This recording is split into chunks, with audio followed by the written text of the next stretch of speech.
My name's Paul Bestall, and you're listening to Mysteries and Monsters. The world is a possibility, if you'll only try.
Welcome and thank you for joining me today for the very first episode of the Mysteries and Monsters podcast. We're going to be talking to a range of guests over the next few weeks from around the world, covering the mysterious, the monstrous and the peculiar. Before we start today's interview, we'd just like to say thank you to everyone who has given us encouragement, advice and support to get to this point. Sometimes it seemed a far off dream, but here we are. Before we dive into the interview, a big shout out must go to some of our favourite podcasts and their hosts for being so bloody nice to us over these last few weeks. So a thank you to Shannon Grove Into the Fray for being an inspiration and an awesomely cool lady. Brennan and Ian from the hilarious Ghost Story Guys for roasting me before I'd even released a second of any footage at all online. So thank you guys, you Canadian scoundrels. Ryan Sprague over at Somewhere in the Skies for his continued positivity and inspiration, and for re-engaging my love of UFOs. Adam Benedict over at the Pine Barrens Institute, which is just a fabulous website. Adam's a multi-talented man. They've just started a podcast as well, which we recommend heartily, but Adam's website, the Pine Barrens Institute, is a fantastic resource for anybody that loves anything weird or the monstrous or cryptids. Adam's a brilliant site to go to. And finally, Addie Lloyd and the Monsters Among Us crew, who have supported us so much on their Facebook page. Thank you, one and all. We wouldn't be here today if it wasn't for you guys, so thank you. So today, on my first episode, I'm joined by Seth Breedlove and Adam Duggan from the Small Town Monsters gang.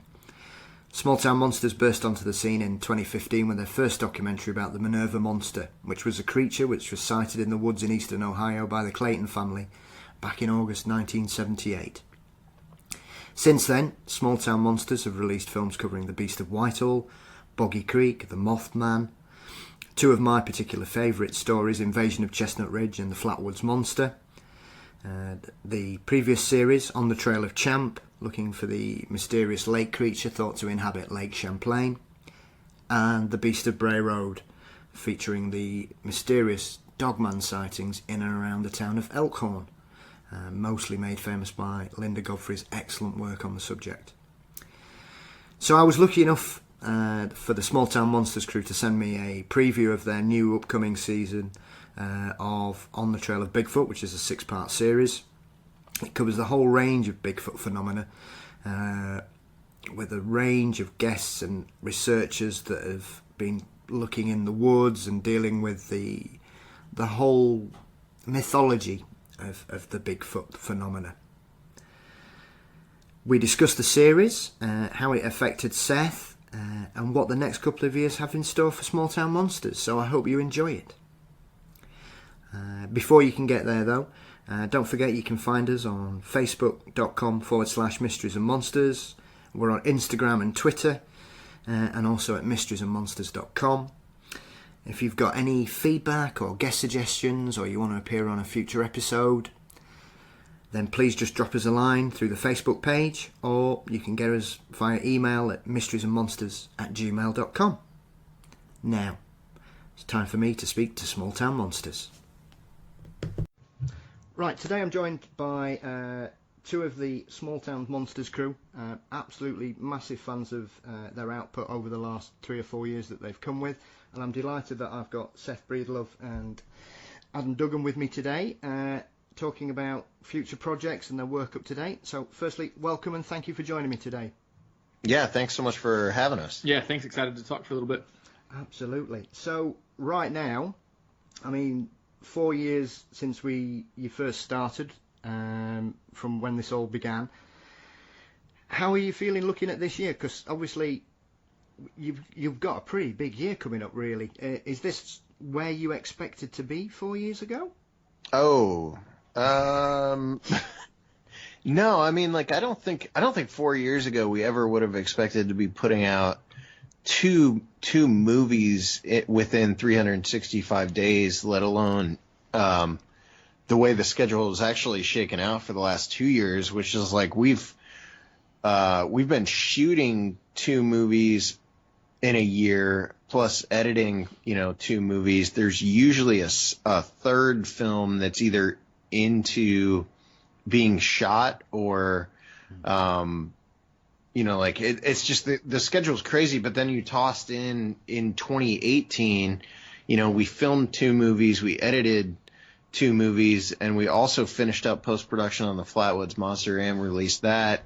So we tossed in all the filming of On the Trail of Bigfoot as well. So, no, I don't think 4 years ago I ever would have expected the workload to be as insane as it has been. It's also very, it's interesting to me because I'm thinking, is this how abnormal is this? Are we is STM like a bunch of freaks that we're able to do this kind of turnaround, or it's been very interesting to me to watch the evolution of STM to go from Minerva Monster being shot over the course of basically a year and released in a year, and then Beast of Whitehall was released. It took about 8-9 months to release that, but then with Boggy Creek Monster, that's where everything started to speed up, and then it became where the workload is now. I mean, in 2018, I think I traveled to 16 different states for filming,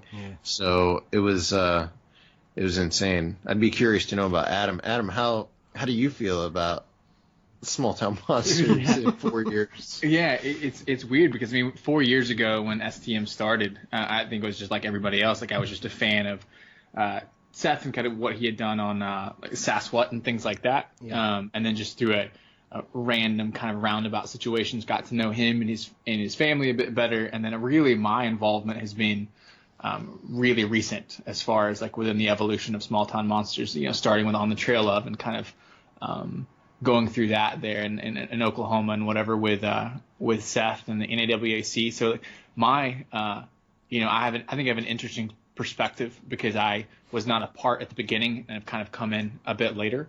But I feel like it has been, even hearing Seth talk about it, back in the day, 4 years ago, it was I don't even think as a fan of like I said, Seth's podcast and whatever, I could have envisioned what was going to happen over the next 4 years. I don't think anybody really could have. I mean, the amount of work that they've put in and the amount of the quality of product that's come back out as far as the documentaries, it was, I don't think anybody could have seen that coming. And the evolution over the last 4 years as far as Seth as a filmmaker and the company in and of itself has been pretty cool to watch from the outside, and then to be a part of it now is really cool too, to see what goes into it on the other end. Absolutely. Well, I think that is credit for me anyway, because we all clearly love mysteries and cryptids and monsters, and I think that one of the key things I adore about the Small Town Monsters output is the quality, as you refer to there, Adam. It's just it's clearly a labour of love for everybody involved. The passion's there to see on the screen. There's clearly a lot of work that goes in. I love the way that each film is kind of packaged. It's the small town monsters, but every film seems individual and unique in that sort of umbrella.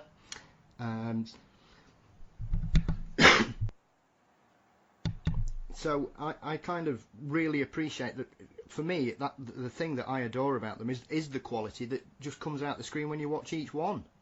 Yeah, I think it's really cool too. You just mentioned something there, like my background is like in business and whatever, and looking at it from like a branding perspective, even like going off on that side, like you said, it's very clear. Like when you put in a small town monsters documentary, or you're watching it on Amazon or whatever else, like it's like it immediately stands out, the quality and the cohesiveness of all the videos of all the documentaries, but they each stand alone well, but then they're also like clearly small town monsters, products, which I think is just really cool. I think that's it. They've done a really good job with the branding and everything, and the storytelling obviously was great in the beginning and has gotten better as it's gone along. So I think that's something that's a really cool. I mean, that is one thing. I don't know about the quality, and I would never speak to my own so humble. my amazing qualities as a filmmaker. But like, we'll do it for you. Go on. Right, exactly. In talking to other film people, and in talking to people that know what they're doing when it comes to filmmaking, that is something I consistently hear. It's not necessarily you guys are so great at this. It's more like there's something very definitive about STM that sets it apart, where you're watching something, you're watching something that we've done because of the mood and the atmosphere that we create with each project. And that particular aspect of it goes all the way back to Minerva. And I just, I don't know how that happens or what creates that, but that has been something that we've pushed for since that first film, which is, like, from a quality standpoint, Minerva's the roughest, like the hardest for me to watch. But even back then, we were very aware of like mood and atmosphere. Yeah, absolutely. I mean, it's one of those things as well, as as a filmmaker, and as Adam referred to, the way that it's all grown over the last 4 years. I suppose it is difficult when you look back at Minerva. I think it's a lovely film. I really do. I think it's clearly done with a lot of passion and a lot of soul, if that makes sense. And there's a lot of you can see there's a lot of you on that screen in regards to the way the film runs and how it is. And I've just loved the way that each, like you say, each film has a certain mood. And do you find that that's something that comes as part of the editing process, or is it something that you pick up during the filming as you're pulling everybody in, or is it a conscious decision to try and give each film a different identity under Small Town Monsters? Well, I think starting with Minerva, it was always like part of it from the offset. Now where that mood comes from, that's what I don't quite know how to put my finger on. Like, it's I was explaining it to Adam actually last night. I wasn't necessarily talking about mood, but I was like, it's more like you're being led at times, and I think it's the story itself that leads you to a particular like type of atmosphere or mood that you're getting out of the film. But I mean, having said that, I think a lot of it comes from the locations where we're filming. The atmosphere of something like Beast of Whitehall is totally infused with the Adirondacks and the wooded mountains around that area and the fields and all that stuff. And there is a sense of mystery to that place in general. So it's sort of natural for that movie to have that kind of mood. Or like something like the Boggy Creek Monster film, where we're filming down in the bogs of southern Arkansas, and it would be hard to film that location without that sort of seeping into the film itself. So but then you do get into stuff like Flatwoods Monster, which was very much supposed to feel like a big homage to old like 1940s and early 50s sci-fi movies, and I think that's part of the mood of that movie is the way the footage plays out and the way the B-roll is and all that. So it's, you know, I think it's multifold as to how that mood and atmosphere does sort of become infused into the films. I think a big part of it is the locations, and then, you know, on some of the films, it's the locations and a mood that we're pushing from the offset. You know, like Bray Road was very much a horror movie. Yeah. And a lot of that tension and atmosphere and mood was created through editing and stuff like that. So I think it changes from project to project. I'd be curious, something like On the Trail of Bigfoot isn't, we didn't go into making it with the idea of like, let's make this cinematic.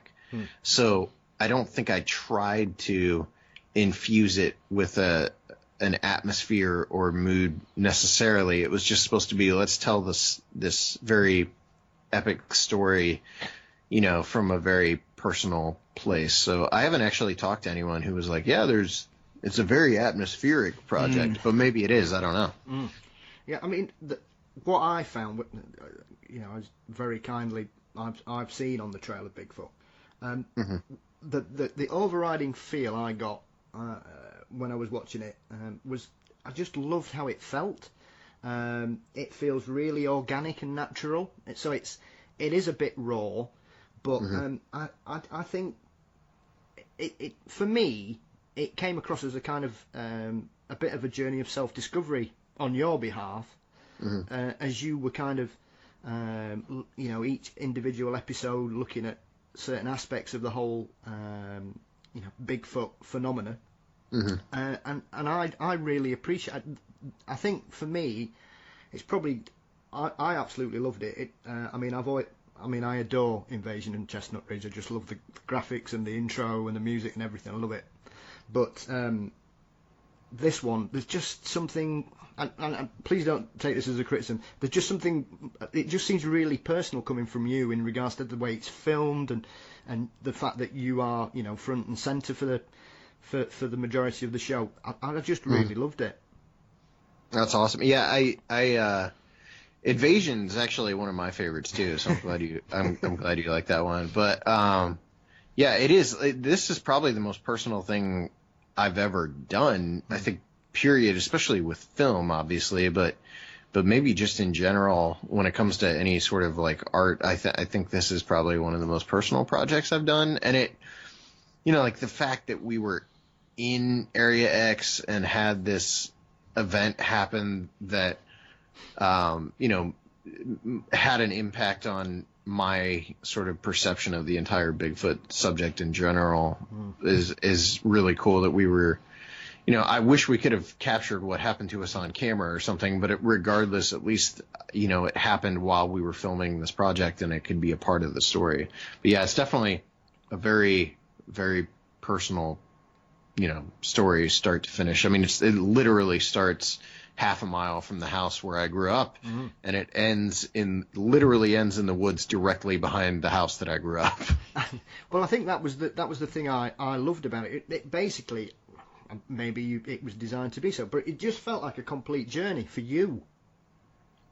Yeah, it wasn't designed to be that at all. In fact, like there was very originally the way the story was supposed to play out was I would narrate it. I was not going to appear on camera. It was solely going to be me narrating the project. And there's actually a cut of the first episode that doesn't have me on camera at all. It's the entire episode front to back, just narrated by me. And so me actually including myself in the story came after that first episode where we sat back and watched that episode, and I kind of realized it needed something else. And what we hit upon was like, okay, well, we'll put me on camera then. Since I was already playing a first-person narrator, the story was being told by me.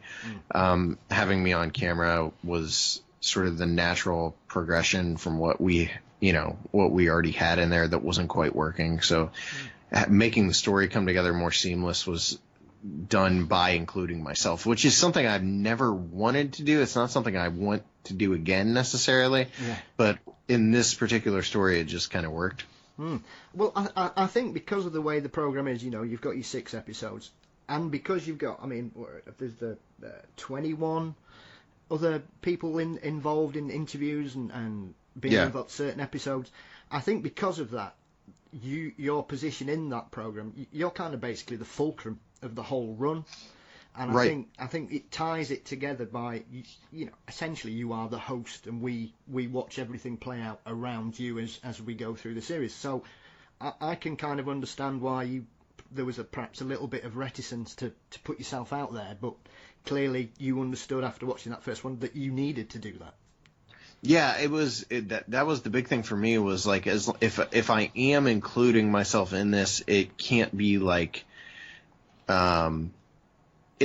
it's you had to be simply walking through this bigger story with me. It couldn't be this thing where I was going to show you everything and like suddenly it's like the Seth Breedlove show. I've never wanted it to be that. So I just kind of had to be a character in the story, and the story was going to be told through my perspective, or through my eyes, I guess. And it's interesting too, because like episode 5 is the most personal episode in that series, because it's the one where, on a personal level, that's where all the stuff happened to me that's kind of altered my perception of Bigfoot. And I don't appear on camera once in that entire episode. That's the episode where, when we shot it back in June, at that point, I had no intention of appearing on camera. If I did know that, I probably would have had Adam shoot some B-roll of me walking around or something. But, like instead you have this episode that is very much an extremely personal story, but I'm not on camera once, which I think is kind of interesting and funny to me.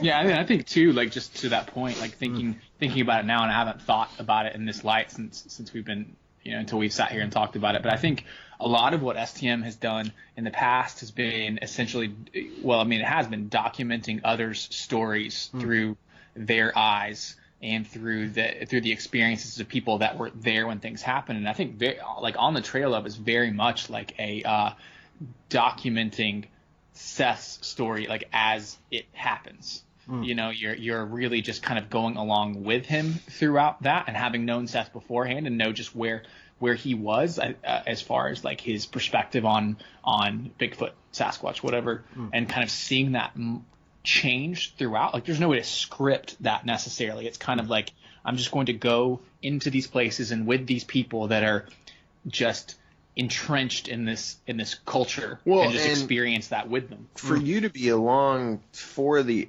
X episode was especially interesting, because you were there to see the change happen in the span of 2.5 days. Yeah. Because like if you think of the drive into Area X and the conversations you and I were having, it was mostly very skeptical, sort of like how we were going to not debunk, but how we pretty much knew what we were getting into. We had no anticipation that we would have any kind of encounter or anything like that.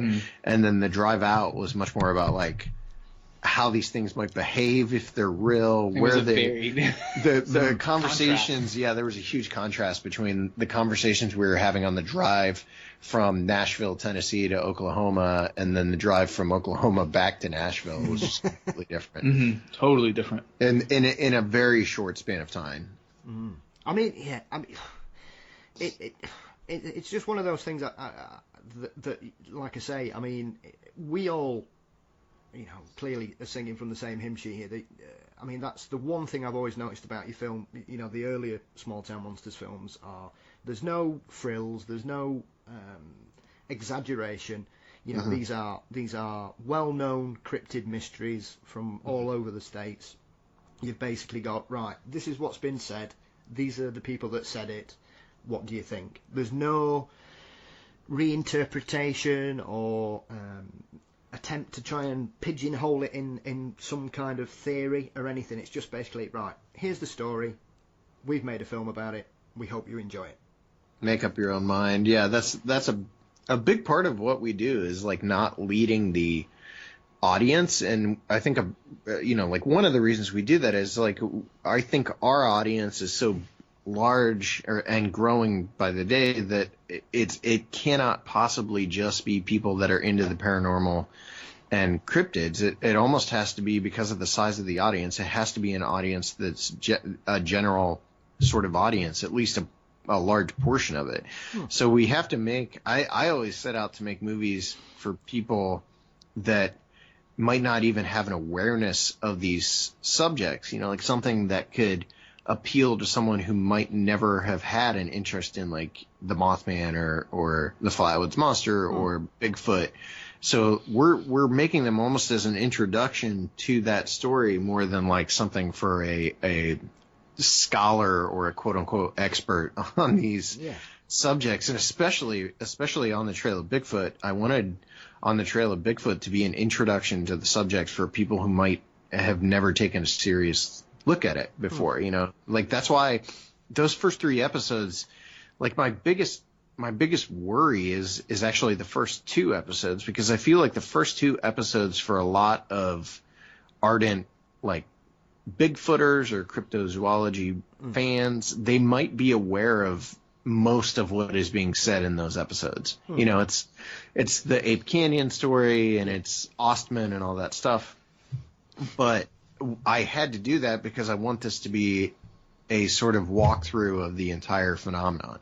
And so for me to do that, I've got to go through that really fascinating history. So hopefully if like someone is a expert on Bigfoot, they can, they hang in there through those first 2 episodes where they're going to get a lot of information they probably already know. I think regardless, those 2 first episodes should keep them entertained, because I think the scenery and all that kind of stuff is really gorgeous. But, once you get into like episode 3, 4, or 5, especially 5 and 6, like there's a lot of information in 5 that no one's ever heard outside of people that are, really into what the NAWAC has been doing. Yeah, absolutely. Like you say, going back to the first couple of episodes, the Ape Canyon is probably one of the most well-known Bigfoot incidents in the pantheon of the story, really. But I didn't know that it was a culmination, and obviously the big battle was the end, because it had been building up. I didn't know anything about that. I just thought it was that night and that was it. So I learnt something. So I wouldn't consider myself by any means an expert, but I've certainly, since the first time I saw the Patty film when I was 9 on telly in the UK, I've been obsessed with Bigfoot. Love it. So I read about Ape Canyon. So when I heard Mark discussing the case with on camera and explaining how it was the build-up, and then he just lays the date of when they pull the claim, that just blew my mind, because I didn't even know that was there either. In regards to the when basically the incident date is the same date that they come out saying that they've mined the area. Yeah. I mean, hopefully that kind of cements that story's place as an actual event in people's minds, because I think for a lot of us, the Ape Canyon incident is just this really cool story connected to the Bigfoot subject, rather than an actual historical event that we have documentation that it occurred is amazing, because that pretty much, at least we know there was a claim. We know these guys were there. We know they were there when they were claiming they were there, and that something drove them out of that area on what was a fairly successful claim before they should have wrapped it up. And hopefully that gives people an appreciation for guys like Mark, who are out there doing that like historical research that other people haven't. Like, how crazy is it that Mark is coming along like almost 100 years after that event, and no one had previously come across that information? That's a lot of time where someone could have gone and looked at the documentation and come up with those records. And Mark's the first guy to come along and really do that. So, and even like when it gets to the Ostman encounter, it's a well-known story. Yeah. But it's a well-known story. The thing about that is, though, like, those are really well-known stories to us. But, my wife had no idea about Ape Canyon or Albert Ostman or, you know, like, and that's the thing, that's the audience I want to introduce to this subject, because we love Bigfoot and the Bigfoot subject because it's got such a rich history. It's so fascinating. There's like the greater mystery to the whole thing. And so hopefully by making something like this, we can attract new people to the subject. I mean, I loved it. And like you say, I found that point that Mark was making about the historical documents being lodged really interesting, because then it opens a whole new avenue of kind of research, that how many other of these historical cases have some kind of legal documentation and framework that we can find and validate, which, you know, that, once again, you know, other than the build-up and everything, that whole situation there just made me think, well, clearly, if it's happened on that one, somebody, surely we're going to start we might find a treasure trove of documents that can kind of not substantiate it as much, but certainly give certain stories a bit more validation. I just thought because otherwise a lot of these are just legend. I mean, a big part of what we do is you know, I guess like you said, like validating that the events at least happen to an extent in the way that they've been told. Obviously, there's no way for us to really conclusively prove that any of this happened, but if we can, you know, at least come up with validation for some of the details, I think that's a big part of, you know, putting this in front of a general audience and saying, look, we know this event at least happened on the day in question, and at least that some of the key details of it are correct, that this did, you know, happen the way they said. Absolutely. I think it's one of the great, I mean, other than how well does Stan Gordon look for his age, I think it's one of the biggest mysteries out there, because you know, I've known the name Stan Gordon for years, and then when I see him turn up on television, I keep thinking he can't be that old. He's clearly in his investigations he's found a fountain of youth somewhere, I think, and he's just not telling anybody. But I mean, in regards to that, how easy was it to get people like Stan to come in and discuss individual cases? Did you have to twist any arms, or? No, I think with this one, I'm trying to think actually, because there were so many people we talked to, but there were, you know, the hardest thing really for me was actually getting into Area X, because I'd been working on them for years about coming in there, and they'd always turned me down, especially with cameras. So that had taken me about 3 years to get together. So that was really difficult. But when it came to like Stan, you know, Stan doesn't live very far from me. He's only about an hour and a half away from here. So that part of it was easy. I can drive to the Chestnut Ridge in under 2 hours. So Stan was great. He was excited to be involved. You know, Lauren Coleman and I were together in San Francisco, and we knew going into that interview that we were going to be together. So I got Lauren, you know, pretty easily. I mean, there really wasn't anyone in this where I had to really twist their arm. Now, Don Keating, you know, like Don Keating is retired. He's, you can tell from the interview, he's very skeptical of the subject. He's very skeptical of the community. And, but it's understandable too, because of how, you know, how it affected him over time, and how he's been stabbed in the back by certain individuals within the quote unquote community. But he was a little more difficult, but you know, like there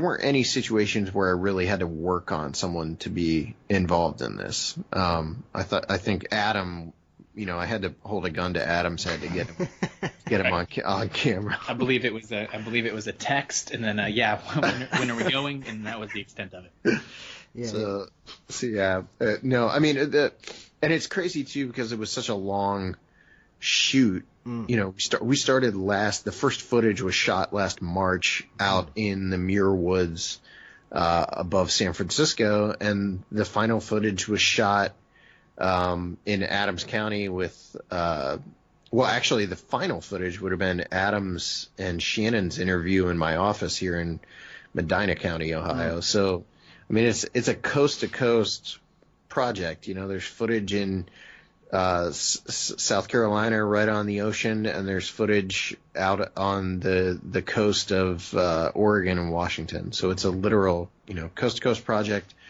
And thankfully, none of the people that were on camera really gave me any trouble with being involved in the project. Yeah, I mean I think one of the key reasons for that, I think, is obviously in regards to getting into Area X. I think it's because Small Town Monsters, for me, I think you've shown real respect when you've been dealing with the stories that you've told so far, and the witnesses and the people. And I think that also does you good credit as well, because I think it's very easy and it's a dangerous game to play, especially in regards to, say, Area X, that you bring somebody in who you don't really know, and the next thing you know, you've basically got this fantastical version of the area, and it's all gone mad and everybody's running around the woods. So did you find that having that body of work behind you made it easier in that aspect? I think we have found that even outside of On the Trail of Bigfoot, like I think with our projects following Minerva, it's gotten a little easier when it comes to talking to investigators, and thankfully On the Trail of is comprised entirely of like investigators and researchers, and that was I was aware of that decision. We didn't interview any just standard witnesses. It was entirely told by investigators and researchers. But when it comes to witnesses, that's totally different. Especially witnesses who have been reticent to come forward or talk about their story or their sighting publicly before. When it gets to that situation, that becomes a whole different game. You've got to earn their trust, and you've got to convince them, that you're not out to make a mockery of them. The most recent situation like that I had was when we made the Flatwoods Monster, and we talked to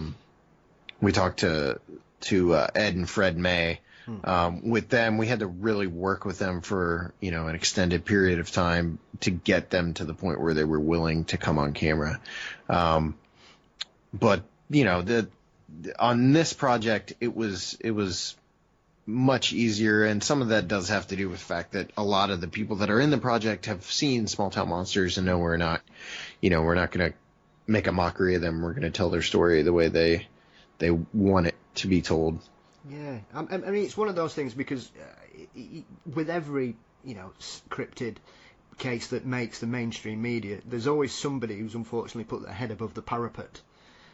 Champs is a prime example with Sandra Mancy, who basically spent 40 years getting abused after the picture. Now, regardless of the story and the negative and all that palaver, I always find it incredible, and people are brave. I always consider them fairly brave these days, especially in the mass media world, where a story can be around the world in 2 hours, that anybody wants to come forward. And I always find it more believable when you have, say, a story like the Flatwoods Monster, because that is such a fantastical set of events. Sure, yeah. That, how would anybody think that telling this story would benefit them, financially or positively? Because we've seen it time and time and time again, regardless whether it's Bigfoot, Yowies in Australia, Lake Champlain, Loch Ness here. It doesn't matter. If you're brave enough to put yourself out there, you are ripped to pieces in a matter of days. Yeah, and I come back to that a lot when people say that witnesses are just looking for like fame and fortune. I am aware of people who claim to be witnesses. I might have even interviewed one before who, where they are solely in it to kind of tell their story and make a buck off of it. I'm aware those people exist, but for the most part, I think a lot of the witnesses are very similar to the Caton family that was in Minerva Monster, where that's an event that happened to them and their family. All they did was report an unusual event to the police, and it has pretty much haunted them the rest of their lives. For the most part, I think witnesses that come forward do not benefit from coming forward in any way. Like if I was a witness, if I was someone who wasn't into the subject of Bigfoot, and I had a sighting or something, I don't even know that I would report it to anyone. I don't know that I would report it to like a Bigfoot group or anything like that, because it's not like they're going to give you answers as to what might have happened to you. And more than likely, the story's going to get out, and then in your neighborhood, you're going to be the crazy guy who saw a Bigfoot behind his house. Yeah, I don't think there's a lot of fame and fortune to be garnered from the Bigfoot world or the cryptid world, and I think that's kind of like it's an easy way to say like, oh, that person is making that up because they just want to be famous, because maybe within our little community, like, they're going to be well known, but as the world at large, like, is not going to necessarily look fondly on that person. They're not going to pay them millions of dollars to tell their story, because it doesn't I think we often get caught up in like our own little world a little bit. It's like, of course you want to be famous within this community because this person is and this person is, and I want to be associated with this person. But I mean, we're a small subset it's a niche within a niche. Like the if you're just talking about the Bigfoot community, and I'm talking about people that are actively talking about Bigfoot, reading about Bigfoot, that is a tiny subset of people. It is. I mean, I completely agree with you, because every case. I was talking to a gentleman over here called David Clark. We were talking about, he adores the Mothman. He's actually, we ended up talking about yourselves because he's just ordered your film, A Mothman. And I was saying, oh, I've watched it, it's brilliant, you'll really love it. And he's like, oh, I hope so, because he's been very fortunate enough to interview John Keel years ago. And I mean, he was, basically looking at that kind of, and he has entirely the same opinion that, he really does value these people that have come forward to basically say, yes, here I am, and this is what I've seen. Yeah, the one I always go back to is Woody Derenberger, where, like Woody talked about his encounter with Indrid Cold, and it wrecked his life. It wasn't just that it affected his life; it ruined his life. And there's others. The Portage County UFO chase had a similar outcome for the police officers who chased the UFO, from Ohio into Pennsylvania. We should go check out that location later, by the way. But like there's all kind of situations like that. These people don't. For the most part, I don't think witnesses come forward because they want, fame and fortune. And again, I'm not saying that can't happen and doesn't happen. I do believe it happens. I just think the number, the percentage of people who are out simply to make a name for themselves is actually considerably smaller than what your ardent skeptics would have you believe. Yeah. Oh, well, yeah. I mean, it is usually the go-to excuses. Oh, well, they're just trying to do it for the money. And like you say, there are very few examples of anybody, making a career outside of that mainstream. I mean, one of the only people that springs straight into my mind is Whitley Strieber with the communion incident. But other than that, most people, like you say, they basically become infamous in our little niche that we all love. But outside of that's that, isn't it? Yeah, that's about it. There's, and it's also interesting to see witnesses who experience something and then it affects them so dramatically that they spend extensive amount of time searching for answers as to what they experienced. Like Brian Gosselin is that sort of character, where Brian, he was in New York in the Adirondacks at the time that the Beast of Whitehall incident unfolded, and he had his own encounter with something, and he's become completely, I wouldn't say obsessed, but he's definitely thrown himself into Bigfoot research now. He just wrote this whole book about, like his experience and Bigfoot in the state of New York, and he continues to be actively, investigating and researching, trying to get to the bottom of what happened to him. And I think that happens with a lot of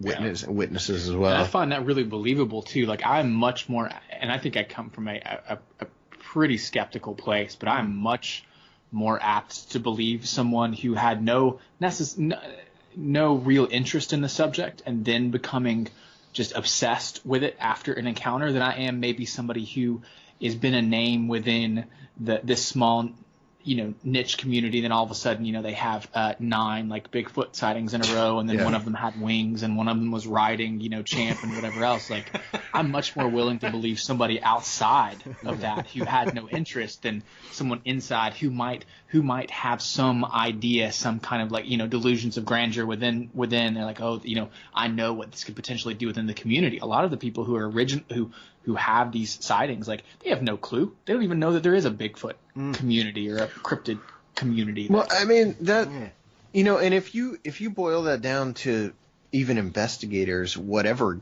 got them into the subjects, like there are obviously, there's a line toward the end of the final episode of On the Trail of Bigfoot where I talk about how, to get to be someone in the community, you kind of have to have this big personality. Like it's why so many people that are personalities, like give themselves nicknames, and they have hats they wear, and they come up with a shtick that they're going to push. And I'm not degrading that. I'm just saying that is a fact of the Bigfoot community, is like you kind of have to have that big personality. But for the most part, like the larger number of people that are into the subject and are actively looking for Bigfoot, and the people who probably have more answers than anyone are the people that are completely nameless and faceless and no one has a clue about, that go out and do their investigations in the woods or research, into historical stuff. Like Mark Marcel isn't someone that people were really aware of, not super aware of, but like he's a guy that toils and puts in the work to, do that historical research. And I think that is the larger number of people. It's really interesting when you look at the early pioneers of the subject, like the four horsemen, the guys that surrounded them, who were also a part of those investigations. Those guys are nameless. Like we don't know who those guys are. I get their names every now and then, and you hear about some guy who was like involved in the Patterson Gimlin film whose name you've never even heard, because there were these guys that just were fascinated with the subject, who just had an interest in learning, the truth behind things, and weren't necessarily putting themselves out there like I am. Well, yeah, like for me anyway, like guys like Daryl Collier in the NAWAC, like he, if you sit down and talk to him, he knows so much and has done so much research and has spent so much time in the field. But I mean, to your person outside of people, within the Bigfoot community, then you have to know the NAWAC, and then you probably have to know Area X, and you have to. Only then would you even know who Daryl Collier is. And then after talking to him, you think like, these are the guys doing, there's for every big name out there that's on a television show that's in the public eye as a whole, there's 100 of these guys that you're not going to have any idea who they are. And I think that's where the real interesting stories are these people embedded down in the community a long way down that rabbit hole. Like Seth said, I mean, the guys surrounding kind of the old timers back in the day, you had no idea who they were. Well, and that's one of the things that I was very aware of making the series on the Trail of Bigfoot, was that we did not pick people based on like name recognition or people that might be a draw, quote unquote draw. We picked people who have a lot of knowledge of what I wanted them to talk about. And a lot of these people that are in this, we have people like Lauren Coleman and Stan who are considered, like a name, but there's an equal or larger number of people that the community might not even be aware of that are in this. I mean, there was a couple of people that, with the greatest respect, like I said, I consider myself quite well versed in Bigfoot, and like you say, Mark Marcel I've heard his name in passing briefly, but I've never heard him interviewed. I've never seen him until I'd seen that, and to like you say, to find out people like that, because like as you say, you've got 21 people in the series who are all brought in for their opinions and experiences and what they think. But you could probably name another 21 that if you asked anybody in the field, they would probably give you 21 names of more, not necessarily more well-known, because, Stan Gordon's an extremely well-known researcher and such like. But I'm sure there would be other people that would be far higher on certain people's lists than anybody you use. And I think that, for me, was also testament that you went after the quality of interviewee and experience rather than the kind of razzmatazz.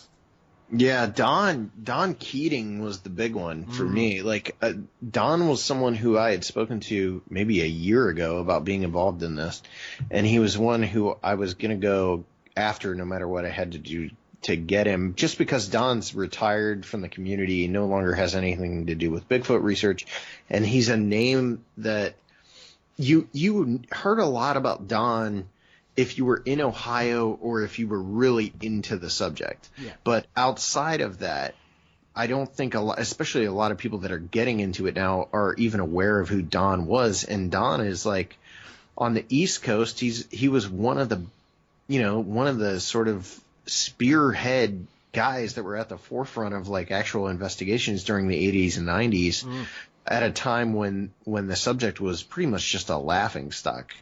Yeah. Especially here on the East Coast.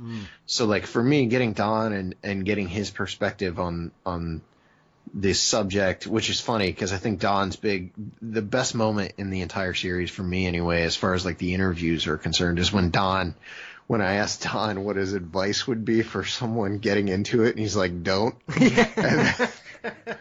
Like, you could he's feel a little the pain. Yeah, he's a little bitter about the whole thing, and but I think some of that comes from the fact that he spent so much time and money and putting so much effort into looking for Bigfoot and never came away from it with any real answers. Yeah, I mean, I was astounded because obviously Don's another one that I've heard of him, I know of him, but I'd never seen him. So I was just like, wow, how did you... Was it easy to kind of get him... Because obviously, it's well known that as far as he's concerned, the subject, it's a closed door for him. Was it difficult to get him back out? Because like you said... No, it wasn't... He actually hosts like a cable access news show up one, like maybe 5-10 miles from where I live. So actually getting him, to want to do it was fairly easy. I did find, like, just talking to him about the subject, it was an interesting interview because he opened up the longer it went on. And so, like, the more we talked, and it was funny because I really thought Don's interview would be focused much more on, like, scary Bigfoot stories that he might have taken here in Ohio. And instead it turned into Don being very introspective about his personal outlook on the subject and like how the community might have affected him and how the search for Bigfoot sort of affected him on the whole. So it didn't go quite the way I had planned on it going, and instead it became Don kind of stands in for a lot of those Bigfoot investigators, because a lot of these guys that are in it, that are sort of unknown, eventually they just walk away from it. And like I think Don speaks for a lot of people who get into Bigfoot in his, like his sort of pessimism and skepticism about the whole thing. Like a lot of those people feel that way, the same way. Yeah, I don't think it's just Bigfoot. I think if you the amount of people that have searched for Nessie here and moved to Loch Ness and been sailing on it every day over the last 85 years, he's probably not far off being around the same. And we're talking about a body of water that's 21 miles long. It's when you compare it to some of the Great Lakes in the States and Canada, it's completely insignificant. Yeah. But people have still poured their entire lives into that mystery. And none of them. I mean, I don't think we've had any. Last year was probably the biggest year for sightings for quite a while. We had a couple of really good ones, but that's a similar kind of thing. So I don't think it's even unique to Bigfoot. I think if any of these Fortean subjects, as we tend to call them, be it Bigfoot, UFOs, lake monsters, or anything. You look at Katie Elizabeth in Champ. She's moved there to study the whole creature. So, even at that age, she's already committed that that's what she's going to do. And fair play to her. I thought, brilliant. It's the through line, the through line to On the Trail of Bigfoot is that, either get into it through a story told to you, or through a love of mystery, or through something happening to you, like your own personal experience, and then you might spend the rest of your life frustratingly finding no answers, because that, you start out hearing about that with the Ape Canyon miners and Albert Ostman in the first episode, and then it carries through to the Four Horsemen in the second episode. I think the best, and then Don Keating and the Night Stalkers in the last episode. I think the best outlook you can have on it is, as far as like the personal outlook on your time spent in the field and how you should approach that, might be how Derek Randalls and Shane Corson talk about it, because they're to the point where they're just doing it on their terms, and they are very happy with where they're at in terms of research today. They're not trying to kill themselves to go out and find Bigfoot. They're I think the way they sort of their outlook on it is might be a good way to approach it. Yeah, well, I think the thing about it is you've got to, when you deal with any subject like this, I think you've got to adapt and move on and try different things, because it, as you refer to in the film, those early reports where people, especially when we're talking about the Four Horsemen, they essentially would get a witness statement, go to where the witness had seen it, be it a week, a month, 6 months after the event. So basically they were just chasing the tails all the time. Mm-hmm. Whereas these days we've kind of moved from that kind of reactive investigation to more proactive. So, trail cams, you look at what the Olympic Project to do, Area X. I mean, you've got Justin Chernoplinsky up in Canada, the Mountain Beat Mysteries films that he's doing, which I absolutely love as well. I think they're fabulous. So I think that's it. You can see the evolvement of investigation, especially more since the internet and we've got drones and social media now. It seems to be speeding up, that we seem to be getting to that point where we're going to hit something's going to happen. Yeah, I mean, it better, or at some point,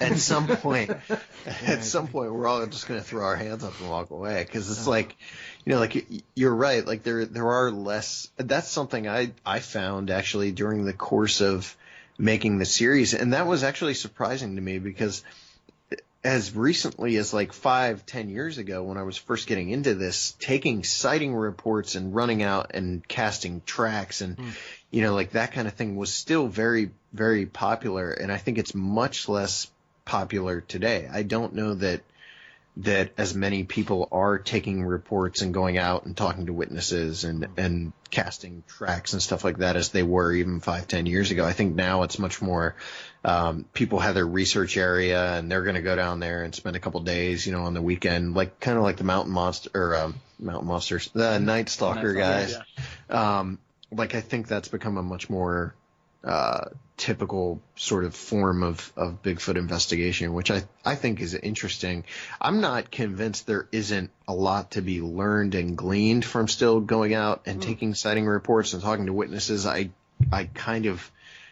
really hope that doesn't become a thing of the past, but I do understand too that part of the reason that's becoming less popular is it's incredibly frustrating. Yeah. The number of people that call you and have you come out to their house only to find out later that they're either, crazy or hoaxing you, or they're just messing around. Yeah. It's a huge number. Don actually talked to me about that. That's actually what drove. There used to be an investigator in Ohio named Ron Schaffner, and Ron is used to do a Creature Chronicles newsletter. He's great, like really cool investigator, really interesting guy. We've spoken on the phone a couple times. Ron got hoaxed a number of times, and eventually it just drove him to the point where he was like, I'm done, threw his hands up, and now he wants nothing to do with any of it. So I know for investigators that's a constant sort of problem. Yeah, I think like you say, because with the greatest of respect, how many footprint casts can we have? Yeah. With the and I look, Dr. Jeff Meldrum's a prime example. I mean, he must have thousands. Cliff Barrettman's another one, thousands of prints. But we need to be going.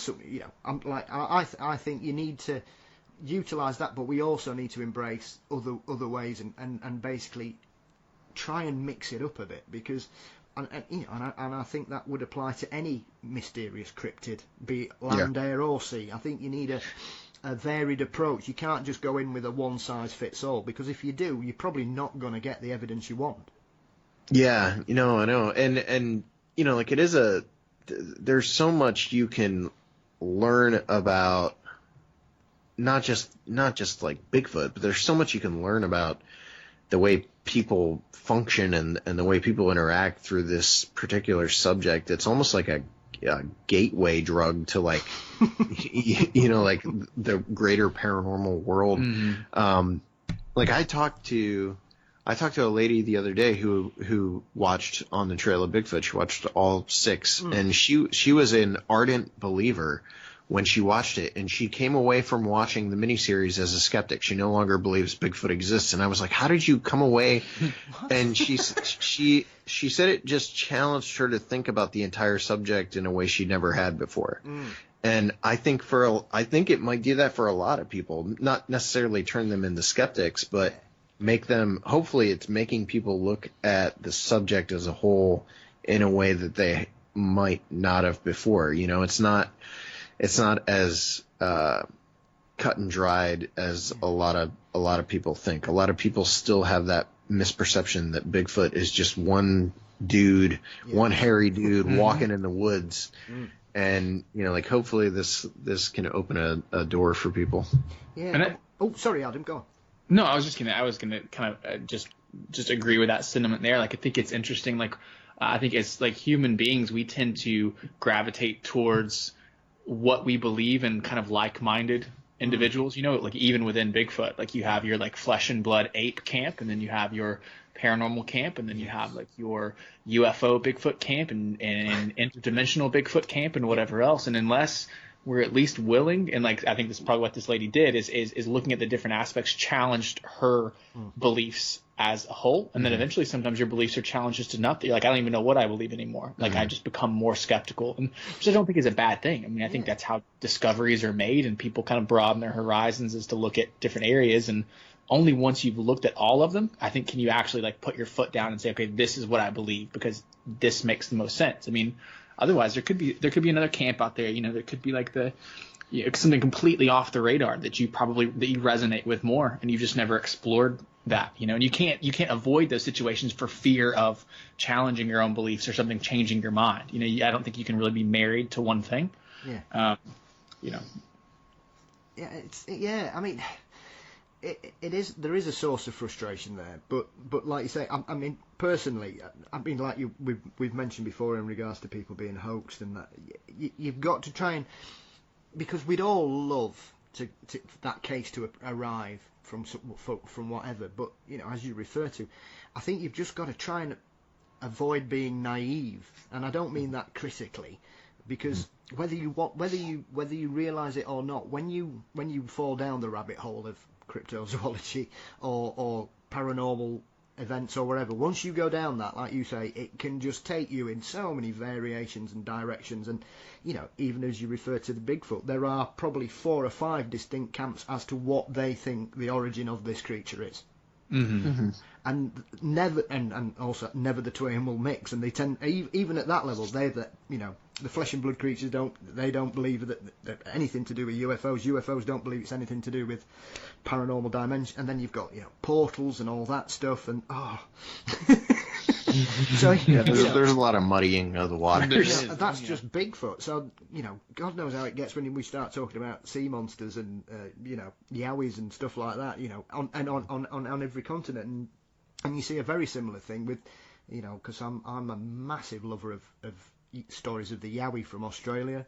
I just find them incredibly fascinating. And that's a very similar thing, that obviously, because similar to Bigfoot, Sasquatch, that you've got that Native American narrative in regards to, you know, the indigenous peoples have always had stories relating to this, and the description of the creature hasn't really changed from that oral tradition. Right. It's exactly the same in Aborigine culture with the Yowie. So it's very similar how both kind of historical oral traditions have very similar creatures that have since gone on to kind of cross-pollinate other cultures. Yeah, that historical stuff, to me, I mean, and I think it's said on the Trail of Bigfoot, but the historical record and the historical oral tradition of stories of creatures like this are what separates something like Bigfoot from something like Mothman or the Flatwoods Monster, where, you know, and I'm not saying those stories are any less, you know, like, important to us. I've actually talked at great length about how I 100% believe the Flatwoods Monster story, but there's something about Bigfoot and the history of sightings of upright walking hairy creatures in American forests that makes you, you know, consider the possibility that these things might be more than just, you know, like an urban legend or even some sort of paranormal event. There might be some sort of undiscovered animal actually roaming our forests. And I think that, you know, like, that's the most fascinating thing about the entire subject, if you consider what the ramifications of finding out that actually is true, that there really is some sort of undiscovered animal. The ramifications of that would be huge, and I think that's such a fascinating part of all this. Absolutely. I mean, it applies to several of them. You've got the orang pendek, which lives out in the Pacific, which a lot of people can't, because it kind of gets roped in with the rest of the, you know, the hominids, with the Bigfoots and the Sasquatch and the Yowie and the Yeren and everything. But that one tends more. That seems to be that's the one that scientists are more willing to think that's the one we're going to get first, if that makes sense. Yeah. They've kind of got a list. And obviously, you know, even when you bring the Yeti into it and the DNA studies that are currently going on around there as well, I think it just comes to that kind of point where you basically have to say, right, well, we need to do this properly. Yeah, agreed. Excellent. Well, listen, so the whole series is coming out on March the 29th, I believe. Yeah, it's Friday, March 29th. It'll be available on DVD, Amazon, Vimeo On Demand, and VidiSpace. Excellent. Well, I can't rate it highly enough. I absolutely loved it. So thank you for giving me the opportunity to watch it. Yeah, thanks for watching. I'm glad you liked it. My pleasure. So listen, I just want a quick word about the other two releases you've got planned for this year, if that's all right. Yeah. So obviously, next up is another one of my favourite subjects. Is it Terror from the Skies? Yeah, Terror in the Skies. Oh, I am so looking forward to this. And the first trailer for it actually is coming up pretty soon. So by the time this airs, the first trailer should be available online. And this dives into, I think the misperception about terror should be pretty. Once you see the first trailers, the misperception should be pretty apparent. But I think the idea is that this is solely a movie about, like, thunderbirds in Illinois, but it's actually a little bit bigger than that. It goes into kind of the entire winged cryptid phenomena within the prairie state, beginning with the Piasaw bird in Alton, Illinois, and obviously exploring thunderbirds, but even pterodons and the Chicago Mothman as well. So it kind of delves into the entire breadth of that subject, and he hasn't made it into any of our marketing, but Ken Gerhard is one of the guys we interviewed, and he'll be featured pretty prominently throughout the entire film. Although at its core, it's really Lauren Coleman and Troy Taylor's story.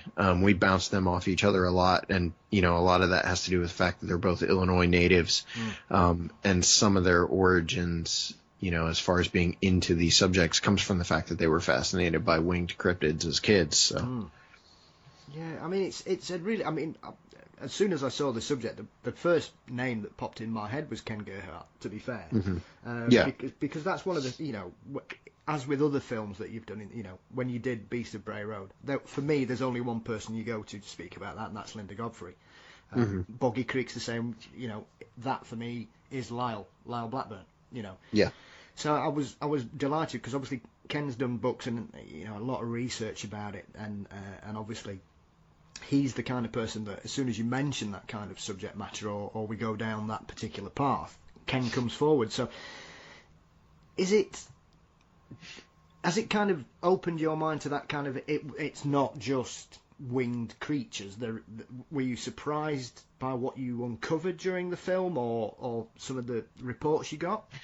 Oh yeah. I went into this fairly skeptical, but that changed really fast. It's actually like as far as like traditional Thunderbird stories, I kind of buy into that Thunderbird, as an actual, possibly undiscovered bird or something like that. This is like one of those stories where I'm making it and it's kind of opening my eyes to things I'd never really considered before. But there were a lot of really, the Piasaw bird, I had no idea about that. So this was a learning experience for me almost across the board. I've had more fun making this one than I have, any movie since maybe like The Mothman and Point Pleasant. Some of the similarities between Alton, Illinois and Point Pleasant, West Virginia were really startling to see as well. And it says it in the press release we'll have coming out next week, but like this is a spiritual sequel to The Mothman and Point Pleasant. Like I think tonally, and even structurally a little bit, it's going to feel similar to The Mothman and Point Pleasant. And then we have the Mothman Legacy movie coming out next year, which is a direct sequel to The Mothman and Point Pleasant. So by the time it's all done, you're going to actually have like almost a Mothman trilogy of films. Because the entire final chapter of Terror in the Skies focuses on that Chicago Mothman flap. And we interviewed a number of investigators who've been looking into that pretty much since the first sighting report. So, no, there was a ton in this one that I had no idea about or was very unaware of. And, I think my entire perception of the thing changed during the course of making it. Yeah. I mean, it is a very, I think the subject's quite interesting in the fact that we know these birds existed. In regards to, talking about that, regardless of the winged humanoids, but we've got it in the fossil record. I mean, some of the, the Argentinosaurus bird, which is just giant, and the Quetzalcoatl, they're just incredibly large creatures, but we know they're there, that we knew they were there, and it's not beyond the realms of science that something could have adapted and gone down.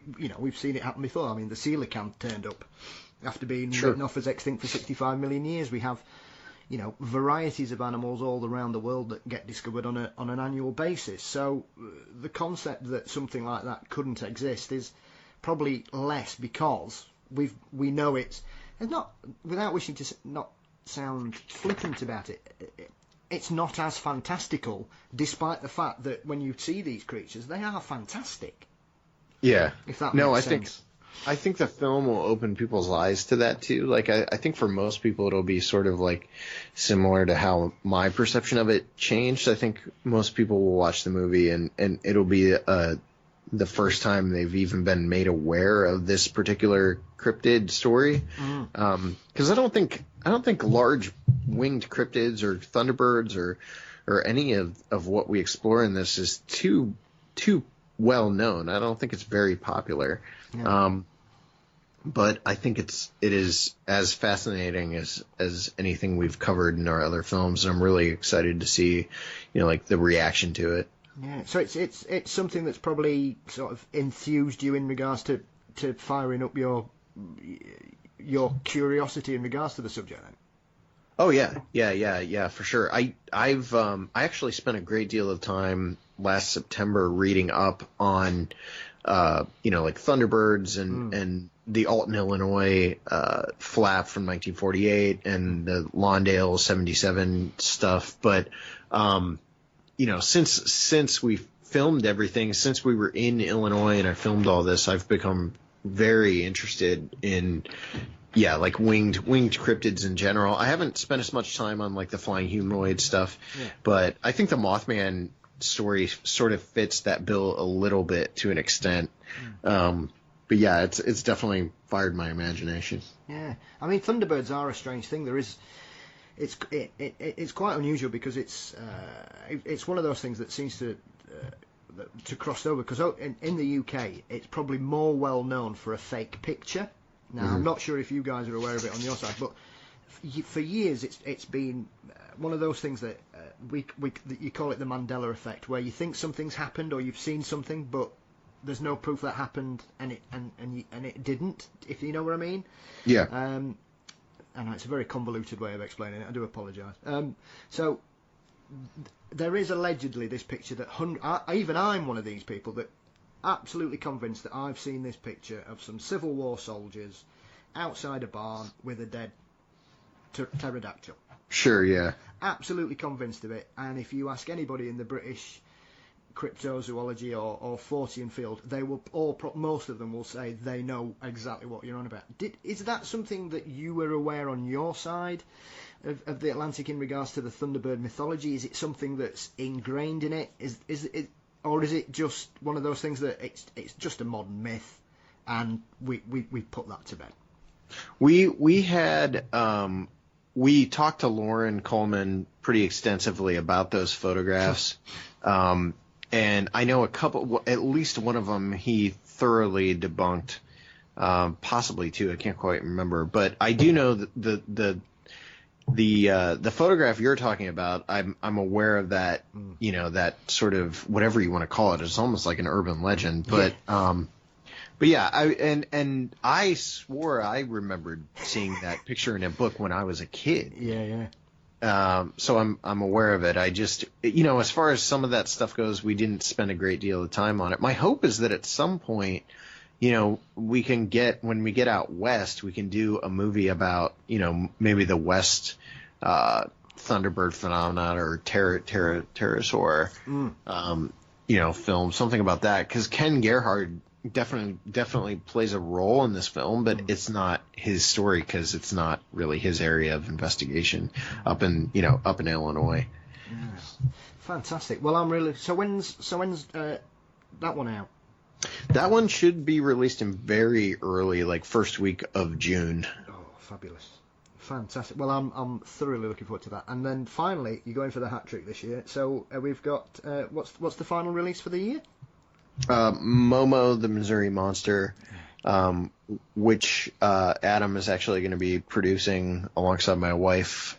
So Adam and Adrian are producing that. I'm directing it, writing, and then it'll be narrated and feature Lyle Blackburn. But MoMo is going to be a little bit of a departure for us as well from our typical documentaries. It's we're going with some new storytelling tricks on this one. It's going to be probably 70% narrative, and the rest of it will be a documentary.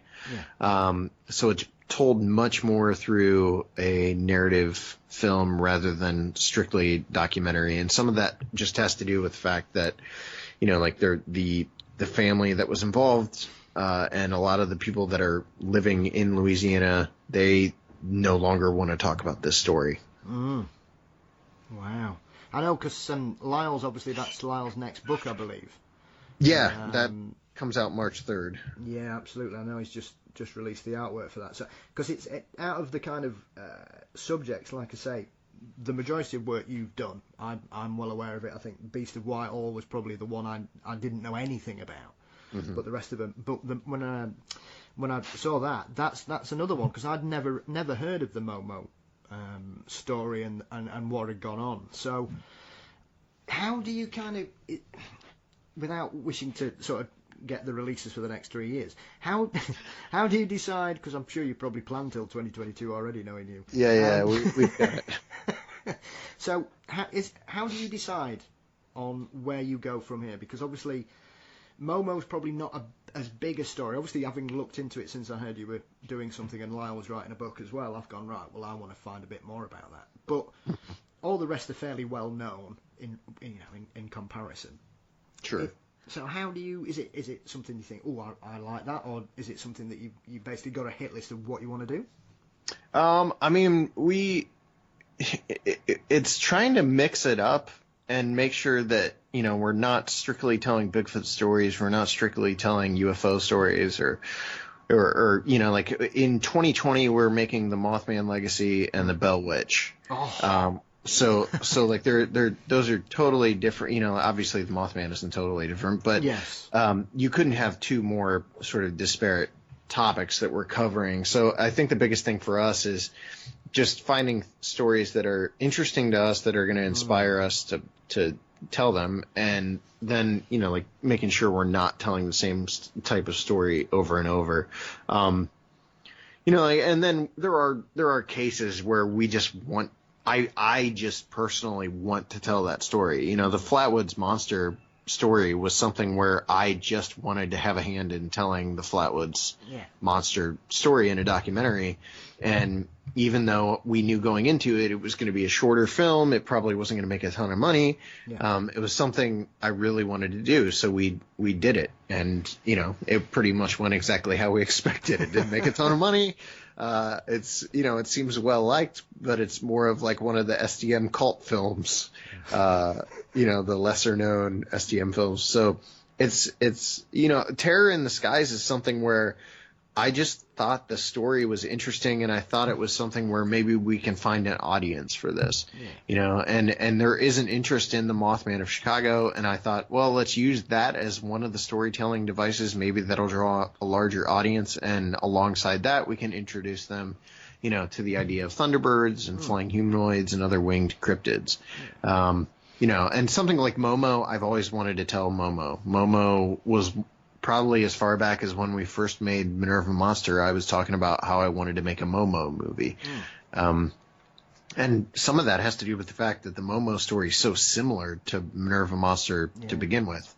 But I've always wanted to tell that story. So, there's no point where we're looking at a story and saying, I think we can make a boatload of money if we tell this particular story.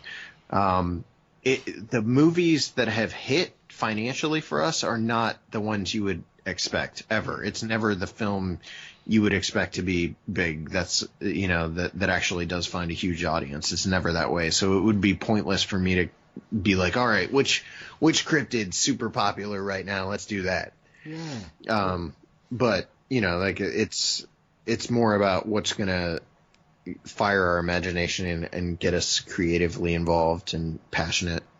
So is it something you discuss with the rest of the crew, or has anybody come to you and said, I think we should do this next, or? Actually, I typically discuss it with the crew after I've decided, and they're just along for the ride. He strong arms everybody. Yeah, that's true. I force people.